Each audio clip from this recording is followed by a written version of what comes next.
A continuación, en Fe bajo fuego, historias desde la trinchera, en Pakistán pagando el precio por seguir a Jesús. Una semana antes de morir, él dijo que lo iban a matar. Tal vez me van a culpar por blasfemia, pero me van a matar. Desde Nigeria, una guerra santa contra los cristianos continúa. Él volvió a su carro a recoger algo. Había apenas tomado sus llaves cuando le dispararon. Después, en territorios palestinos los cristianos están en riesgo. Entonces pusieron un contrato de muerte de 50,000 shekels. Cualquier persona que lo vea tiene permitido matarlo. Desde el país de África del Este, Eritrea, donde las iglesias evangélicas tienen prohibido reunirse y si los sorprenden pueden ser recluidos y torturados dentro de contenedores. Lo primero que hacen es atarte de manos y piernas por detrás. Te ponen boca abajo con tu pecho y cara contra el suelo para poder golpearte utilizando palos. Y finalmente, llevando esperanza a los niños de Sudán.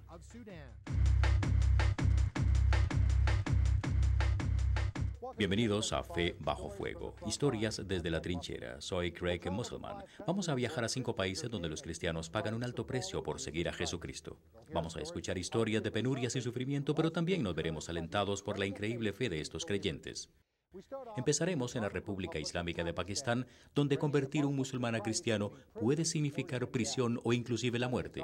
A pesar de esto, muchos cristianos valientes siguen el mandato de Jesús de predicar su palabra en el mundo a pesar de las consecuencias.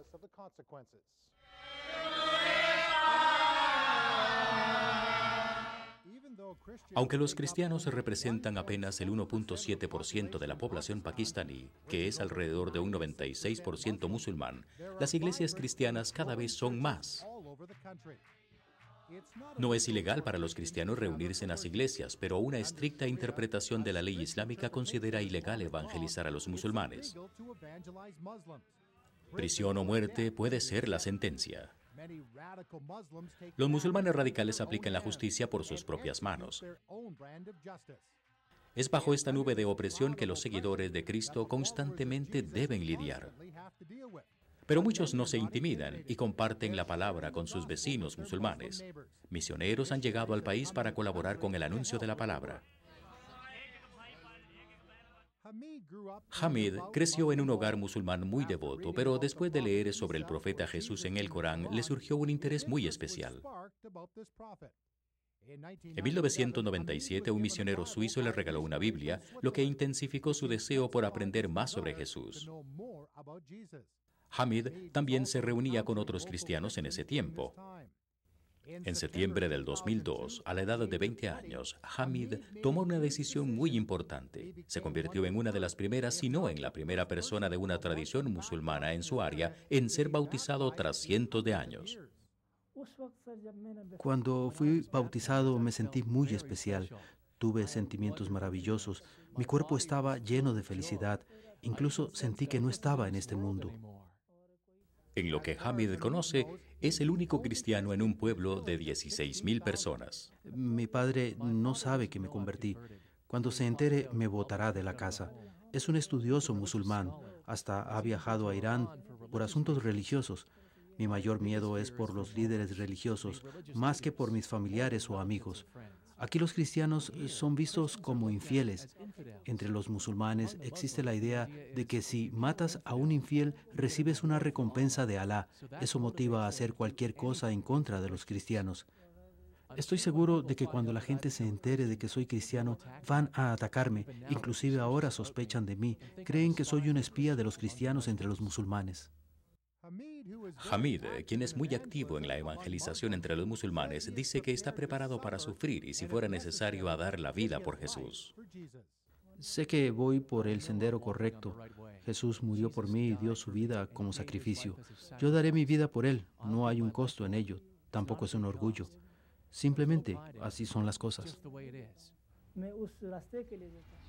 Tariq está muy al tanto de lo que puede suceder a los musulmanes que se convierten en cristianos y es activo en compartir su fe en Jesús. Su mejor amigo, Mohammed Zahid, pagó con su vida. Mohammed se convirtió al cristianismo en 1999 cuando tenía 19 años. Era muy eufórico y aplicado en su fe. distribuyendo Biblias, evangelizando y orando por los demás. Uno de los amigos más cercanos de Mohammed, Shehed, que antes era musulmán, le advirtió que detuviera sus ideas cristianas y regresara al Islam. Todavía tienes tiempo de cambiar tu fe. Pero Said decía que no quería cambiar su fe. Retuvo a Said, que estaba sentado en una silla, y vino por detrás con un cuchillo. Le cortó la garganta y también la boca. Además, le apuñaló el abdomen. Tariq dijo que antes de que Mohammed muriera, él sabía que estaba en peligro. Ya había sido golpeado y amenazado. Hasta su esposa se había vuelto en su contra. Antes de morir, dijo que lo iban a matar, que tal vez lo iban a culpar por blasfemia, pero que lo matarían. Estaba buscando ayuda. Yo lo llevé donde mi pastor. Tariq, quien fue criado en un hogar cristiano, tenía tanto miedo que quemó las fotos y las cartas que había recibido de Mohammed. Estaba asustado porque tenía una buena relación con él y estaba preocupado. Hablé con mi pastor. Había mucho miedo porque había sido asesinado y habían muchos musulmanes agresivos. Pero ahora, Tariq no tiene miedo. Él recuerda la forma en que Mohammed vivió su vida cristiana y su compromiso con Jesús. Estudiaba la Biblia todos los días.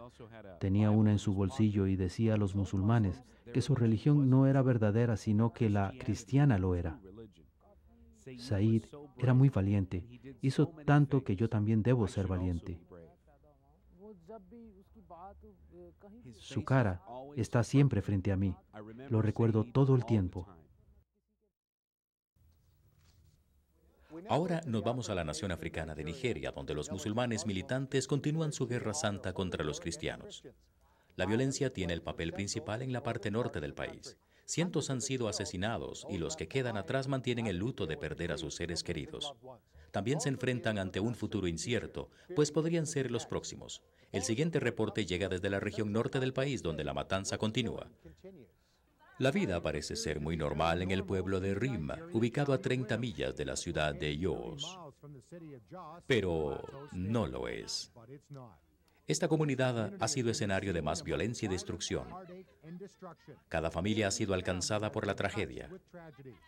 El 12 de diciembre, a través de esta calle, radicales musulmanes iniciaron su guerra santa en un pueblo de 4.000 personas. Cuando los ataques cesaron, 126 hogares estaban destruidos, 19 personas habían muerto y 18 resultaron heridos. Muchas de las familias se fueron después de los ataques, pero otras se regresaron pues no tenían otro lugar a donde ir. Asabi y sus 2 hijos tratan de seguir adelante con su vida luego de que su casa fuera destruida por el fuego.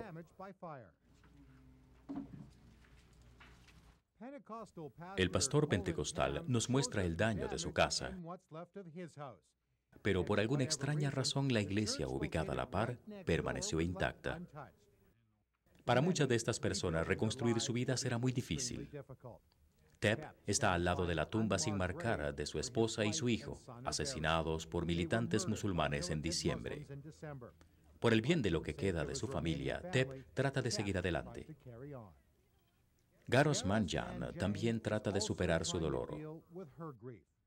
Su esposo fue baleado aquí, justo al frente de su casa, después de asistir a unas reuniones en la ciudad de Jos. El reverendo Manjan, de 69 años, ex vicepresidente de la Iglesia de Cristo en Nigeria, era muy respetado y un prominente líder religioso en el país. La señora Manjan describe lo que sucedió en la tarde del 12 de diciembre.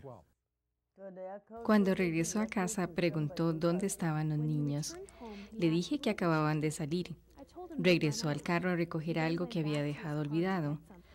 Apenas había tomado las llaves y estando yo ahí, le dispararon.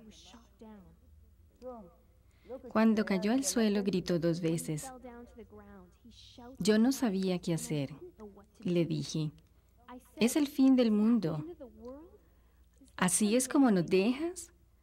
Corrí a la casa y empecé a llorar. No había nada que pudiera hacer. Habían gritos en todos lados. Esperaba en mi casa mi turno para morir. Garos Manjan también perdió una nuera y un nieto ese día. Ellos también fueron víctimas de la violencia islámica. Cientos asistieron a los funerales. El reverendo Manjan fue enterrado junto con sus familiares. Ya los perdoné. Estaba hablando con alguien y le decía, Dios, ayúdalos a ser como Pablo. En aquellos días, Pablo mataba a los cristianos, pero un día Dios le interceptó en su camino y se convirtió en un cristiano fuerte. Mi deseo es que se conviertan y sean discípulos de Cristo. Rose Gibrey ora para que Dios le dé la fuerza para criar a sus 2 hijos después de que su esposo fue brutalmente asesinado en diciembre en un saqueo y ataque realizados por los musulmanes fulanis en Rim. Rose dice que su esposo fue asesinado cuando regresaba a su casa para defender la villa. Él regresaba a casa cuando se encontró a los fulani. Desde ahí le dispararon, pero él corrió. Se cansó y quedó tendido cerca del riachuelo. Fue cuando lo vieron, le quebraron la cabeza y le sacaron un ojo. Los amigos de su esposo le dijeron que él estaba en casa. Cuando fue a revisar, hizo un descubrimiento terrible. Cuando estaba llegando, vi muchas personas cerca de la casa. Pregunté qué pasaba. Nadie me dijo nada. Fue entonces cuando entré a la casa y vi su cuerpo sin vida, tendido en el suelo. Rose dice que también perdona a aquellos que mataron a su esposo y está tratando de reconstruir su vida y la de sus hijos. Espera pronto trabajar como profesora de escuela. Creo que Dios está conmigo y todavía creo que Dios es el esposo de las viudas y Él es el padre de los huérfanos. Creo que es la única manera. Vinimos a este mundo uno por uno y por tanto nos iremos de la misma forma. Por eso ahora no tengo ningún problema. Desde los 2 ataques en diciembre, muchas de las personas que vivían en Rim abandonaron el área, pero lentamente empiezan a regresar. Sin embargo, en sus mentes siempre está el hecho de que puede haber otro ataque. Si hay algún sonido de movimiento o algún sonido fuera de lo normal, ustedes verán personas cerciorándose si hay algún movimiento extraño. Entonces, eso demuestra que hay temor en el corazón o en la mente de las personas. Todavía recibimos amenazas de ellos. Todavía dicen que vienen. No sabemos qué sentir, no sabemos qué decir. Todavía permanecemos indefensos. Todos creen que ellos pueden ser los próximos. Nada más estamos orando y esperando que vayamos a estar preparados para morir.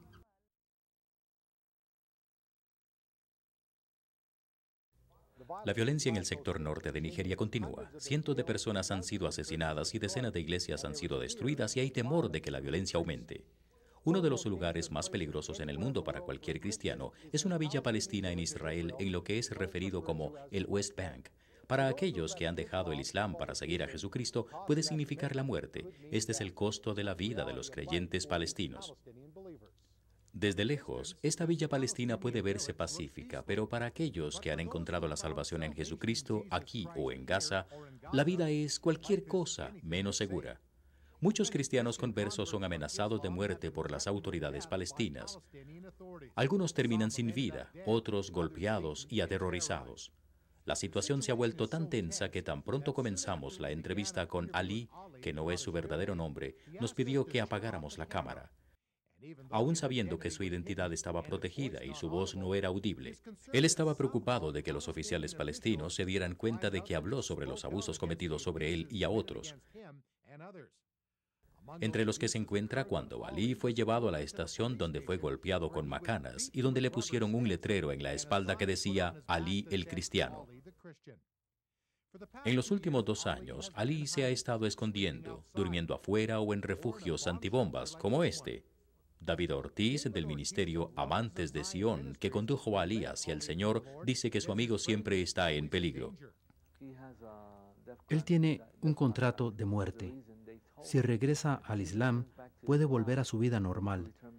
De hecho, le ofrecerían un trabajo para que prospere su familia.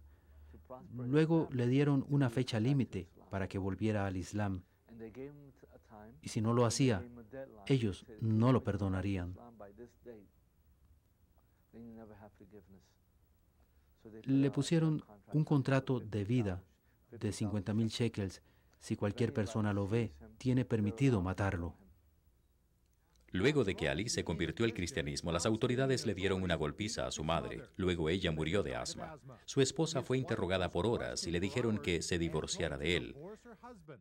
Su casa fue saqueada, pero lo que más le preocupa es la forma en que sus hijos están siendo instruidos. El problema es que sus hijos van a las escuelas palestinas donde les enseñan a convertirse en bombarderos suicidas, alentándolos. De hecho, no tienen ni un libro de texto porque no es permitido. Pero les enseñan a hacer bombas caseras. Su hijo de 7 años me dijo que uno agarra una papa, se corta por la mitad y que luego se llena con los productos químicos que se encontraban en la casa para hacer una bomba. Los profesores dicen: «Oh, bravo, hiciste un gran trabajo. Ahora vamos a continuar con una sandía y otras maneras de hacer bombas, porque algún día tú vas a ser un bombardero suicida. Algún día entrarás por las puertas de Jerusalén y explotarás e irás al cielo». Así que es difícil para él porque nunca está en casa.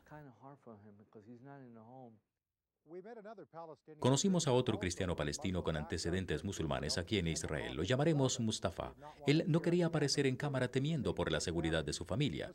Mustafa nos contó una historia de cómo recibió una carta en su casa que contenía una bala y también una advertencia que decía que la próxima bala sería para su cabeza. Esta táctica era utilizada para tratar de intimidarlo y detenerlo de evangelizar musulmanes. Él dice que tiene una preocupación constante de que pronto le llegará la hora, porque de negar al Señor no puede. Huir no puede. Así que un día de estos, esta gente vendrá por él. Dice que tiene eso en su mente, pero que también tiene en ella que algún día va a estar con Jesucristo, que algún día lo verá cara a cara y que todo lo que ha pasado habrá valido la pena. Eso dice. Mustafa es llevado repetidamente al cuartel secreto de las autoridades palestinas y ahí es donde es interrogado para tratar de obtener información de otros cristianos que viven en la villa. Él se rehúsa a dar esos datos. Mustafa está comprometido con la organización de reuniones secretas que cambian constantemente de lugar. Inclusive se han hecho reuniones en cementerios. Su deseo de ver personas convertirse hacia Cristo está teniendo éxito. Trajo a 2 muchachos que pertenecían a una organización suicida llamada Hamas.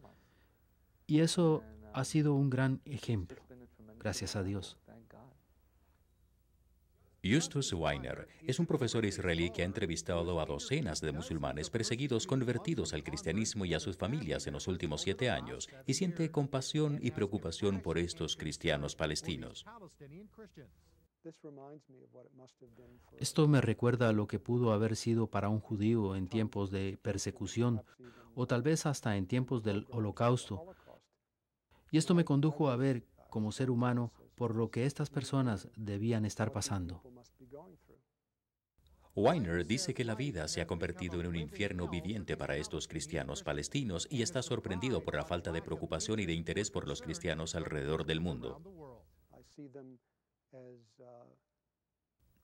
Los veo preguntándose cómo van a sobrevivir. Los veo preguntándose por qué el resto de los cristianos alrededor del mundo no tiene ningún interés en ellos. ¿Por qué la gente no los comprende y hace algo por ellos? Estos palestinos que se volvieron creyentes han sido un ejemplo para mí. En la Biblia dice que si uno trata de aferrarse a la vida va a perderla de todos modos y que si la pierde en nombre de Jesucristo va a ganar vida eterna. David Ortiz dice que algunas maneras prácticas para ayudar a estos cristianos palestinos es orando por ellos y que el Señor va a darles fortaleza a estos creyentes, o si no, enviando cartas para motivarlos para mantenerse firmes en la fe con Cristo y también escribirle a las autoridades gubernamentales para que sepan que estas cosas están ocurriendo en Israel. Mucha gente de Occidente no está familiarizada con la nación africana de Eritrea, pero hace más de 2 años los cristianos evangélicos alrededor del mundo empezaron a saber más sobre esta pequeña nación por causa de la gran cantidad de seguidores de Cristo y las persecuciones que sufren. Es una persecución que viene de su propio gobierno, que trata de silenciar la iglesia evangélica, pero según la siguiente historia, está ocurriendo lo opuesto y el gobierno niega que se esté llevando a cabo algún tipo de persecución. Eritrea es un bello y diverso país ubicado en el este de África, cerca del Mar Rojo. Es una de las naciones más nuevas en África, pero también tiene recuerdos de civilizaciones más antiguas. También es un país muy pobre. Los efectos de la pobreza se ven por todo lado. Eritrea, antigua colonia italiana, es un país que ha conocido el dolor de la guerra, después de 30 años de lucha, donde miles de sus habitantes murieron. Eritrea consiguió su independencia de Etiopía en 1991, con una gran derrota sobre las fuerzas ocupantes etíopes. En 1993 se proclamó oficialmente como nación, pero aún existen conflictos con su vecino Etiopía. La iglesia evangélica bajo el socialismo soviético de los 80s fue dejada por su cuenta en los primeros años después de la independencia, aún habiendo conflictos con Etiopía. Pero eso cambió en 1997. La Iglesia Ortodoxa Eritrea presionó al gobierno comunista dictatorial para detener el crecimiento de la iglesia evangélica. Entonces el gobierno comenzó a arrestar a pastores y a miembros de las iglesias. Luego, en mayo del 2002, se les ordena a todas las iglesias evangélicas a cerrar toda actividad espiritual hasta cumplir los trámites de registro necesarios, cosa que hicieron.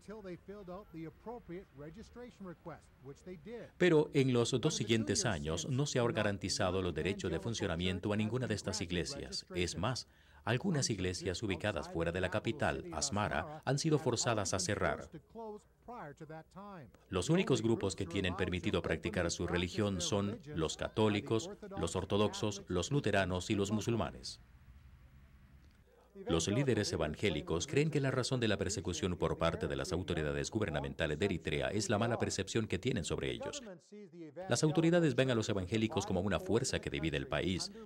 No quieren defender sus tierras, lo que los cristianos niegan y dicen ser muy patrióticos. Los líderes de la iglesia evangélica son vistos como espías para Etiopía, la CIA y otros servicios de inteligencia del Occidente. Creen que el cristianismo es perezoso, que gastan el tiempo en oración y alabanza. Se les acusa de transmitir el SIDA y ser sexualmente inmorales, que son similares a los fundamentalistas islámicos. Como resultado de estas disputas, cientos de cristianos fueron arrestados y algunos encerrados en contenedores como estos, dándoles poca agua y comida. Jóvenes y adultos fueron traídos allí al descubrir que llevaron Biblia a los campos de entrenamiento. Otros fueron golpeados, torturados y sus propiedades destruidas. Letai creció en una familia ortodoxa, conoció a Jesucristo de una manera más profunda y personal en el año 2000 a través de una Biblia con la cual ella se dedicó a divulgar la palabra de Dios dentro de la iglesia ortodoxa.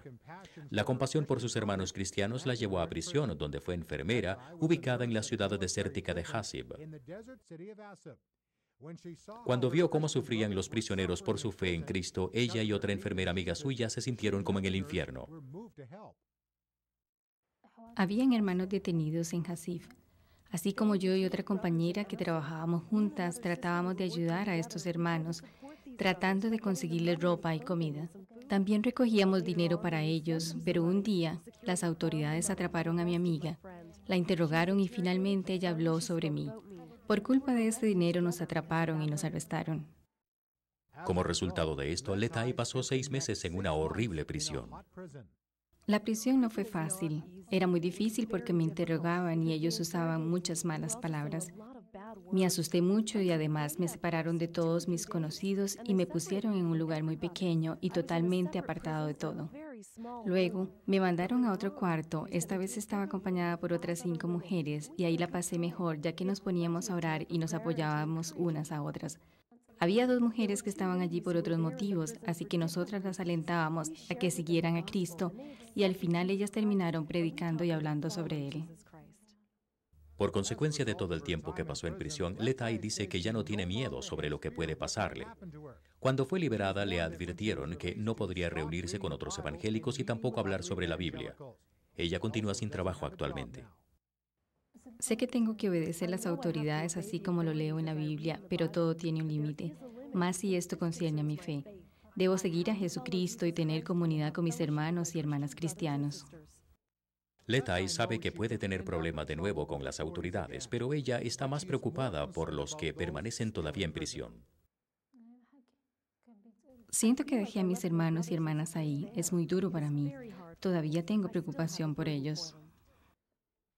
El pastor Gebre es otro que sufrió ante los ataques por parte de las autoridades sobre los evangélicos. En enero del 2002, Gebre fue a visitar a un sacerdote ortodoxo que había renacido y estaba compartiendo junto a su familia sobre la salvación en Cristo, cuando de repente la policía apareció y llevaron a cabo una redada. Esa noche en la casa del sacerdote estaba predicando y estaba a punto de terminar la oración cuando de pronto ellos entraron y nos arrestaron. Luego nos llevaron a mí y a mi amigo a campos de concentración militares. A él lo pusieron en una celda aparte. Lo primero que hacen es atarte las piernas y los brazos por detrás y te ponen boca abajo. Así que quedas con la cara y el pecho sobre el suelo para que ellos puedan golpearte por detrás y usan palos para hacer esto. Toman turnos. No solo eres golpeado por una persona, sino por varios que son muy jóvenes y muy agresivos. Golpeaban con mucho odio. Era una cosa muy dolorosa. También con una cuerda muy delgada y fuerte te ataban por la boca y te juntaban por detrás la cuerda con los pies, así que tu cabeza y tus pies estaban conectados. Entonces, si tratabas de moverte, tu boca comenzaba a sangrar. Es una experiencia demasiado dolorosa. Continuaban golpeándome con palos y me pateaban la cabeza y te pateaban por todo lado. Mientras era golpeado y sufría, Gebre rezaba por su amigo, el sacerdote ortodoxo, que era un hombre muy delgado. Mientras ellos me golpeaban, yo estaba orando. Si este sacerdote estaba siendo golpeado como a mí, apenas podría soportar el dolor. Estaba orando porque de alguna manera esta tortura fuera más fácil para él. Oraba porque fuera menos dura a como estaba haciendo conmigo. Lo ataron, lo golpearon y patearon, pero no fue tan severo como me pasó a mí. Le di gracias a Dios por eso. Ambos fueron liberados 3 horas más tarde, pero un año después, Gebre fue arrestado de nuevo junto a un amigo cristiano que se quedaba en su casa. Pasaron 5 días en prisión. Las autoridades sospechaban que se estaba llevando a cabo una reunión cristiana, así que aparecieron a la 1 de la mañana y los arrestaron. Fue impactante y muy espeluznante. Asustó a mi esposa y a mis hijos. Esto es algo que es muy difícil de aceptar como ser humano. Jonathan Hirui pastorea una congregación eritrea en Toronto y le molesta lo que pasa con sus hermanos allí en Eritrea. En Canadá, Jonathan y su iglesia disfrutan de libertad de culto. Pensar en la libertad, esa libertad que yo tengo y que a mis hermanos y hermanas se les prohíbe allá en mi hogar, en realidad duele. Es por eso que nosotros oramos cada sábado especialmente. No pasa ni un solo sábado en que no mencionemos eso en nuestra reunión de oración.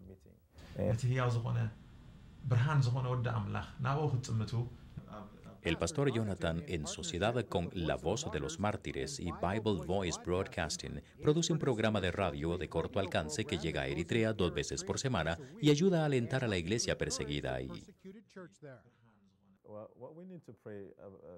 Lo que necesitamos pedir para esos cristianos que están siendo perseguidos allá es que no sigan siendo perseguidos, sino que el Señor les brinde la sabiduría que ocupan en estos tiempos de conflicto.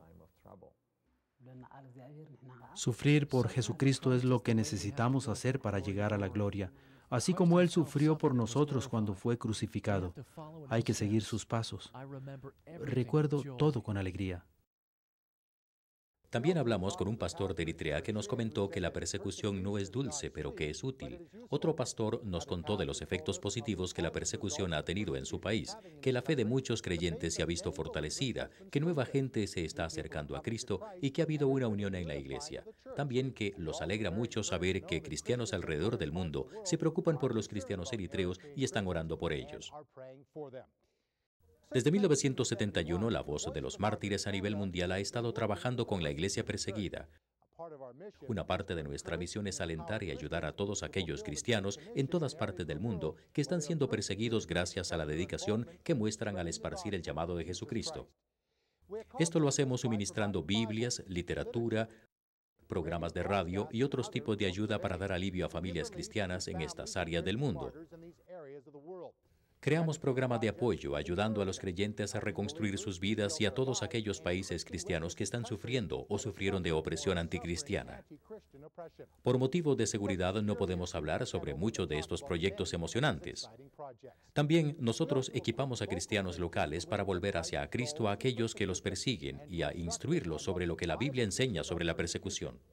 Uno de los países donde la Voz de los Mártires ha trabajado incansablemente durante los últimos años es en la conflictiva nación africana de Sudán. Durante las últimas 2 décadas, más de 2 millones de sudaneses han sido asesinados, la mayoría de ellos cristianos, por el gobierno militar islámico en el norte. La muy llamada Guerra Santa ha dejado miles de niños sin padres y sin hogar. Muchos de estos niños han visto sus escuelas explotar, amigos y familia muertos y torturados. Pero en medio de todo este sufrimiento todavía hay alguna esperanza.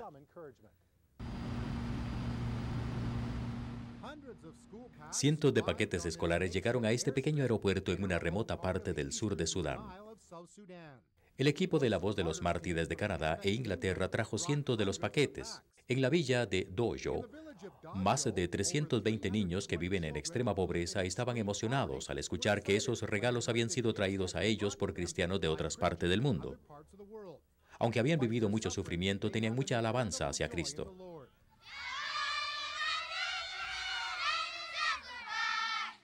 Los paquetes escolares incluían camisas y pantalones cortos, mochilas, tizas, sandalias y una barra de jabón. El poder venir a alentarlos a seguir el cuerpo de Cristo, el venir a apoyarlos y hacerles saber que no han sido olvidados, es un camino muy largo hasta aquí. Esto ha alentado a los creyentes de Sudán. Hay que enseñarles a ser prácticos. Aun si la paz llega, hay mucho trabajo que hacer en Sudán para desarrollarla.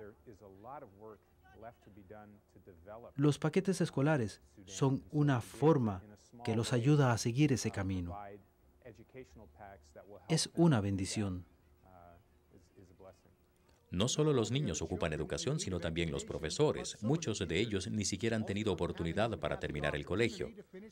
Pero para llegar a cumplir su deseo están muy agradecidos con la ayuda que se les brinda. Están más interesados en aprender porque ellos saben que aprender es un asunto importante y ellos lo han brindado gracias a las cosas que la organización ha dado. Ellos recibieron zapatos, una camisa y también un jabón. Se pusieron muy felices porque obtuvieron estas cosas y también dijeron que ellos bendicen a la gente que contribuyó con esta causa. Dios bendiga a esta gente en Canadá y en Inglaterra. Estos niños en el sur de Sudán tienen un gran deseo de aprender. Higiene, agricultura, intercambios y todo este tipo de acciones, así como las matemáticas y las ciencias, realmente necesitan ser enseñadas a los niños. Y estos niños tienen realmente un espacio en su vida donde pueden aprender. Antes de que la Voz de los Mártires dejara la aldea de Dojo, ya habían experimentado el servicio de la iglesia.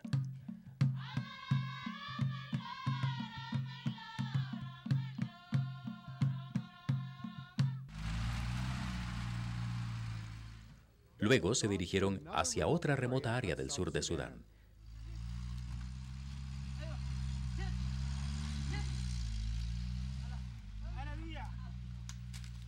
Esta aldea, conocida como Neguada, tiene cientos de niños y aproximadamente 400 niños obtuvieron el paquete escolar y orgullosamente visten sus camisas verdes.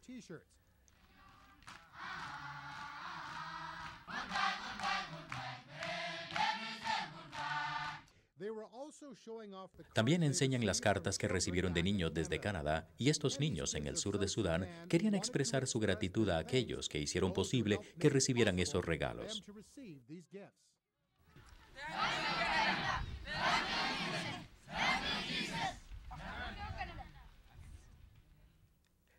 ¡Qué niños más lindos! Para mayor información del Ministerio de la Voz de los Mártires, visite nuestro sitio www.persecucion.org o llame a nuestra oficina al teléfono 244-2164.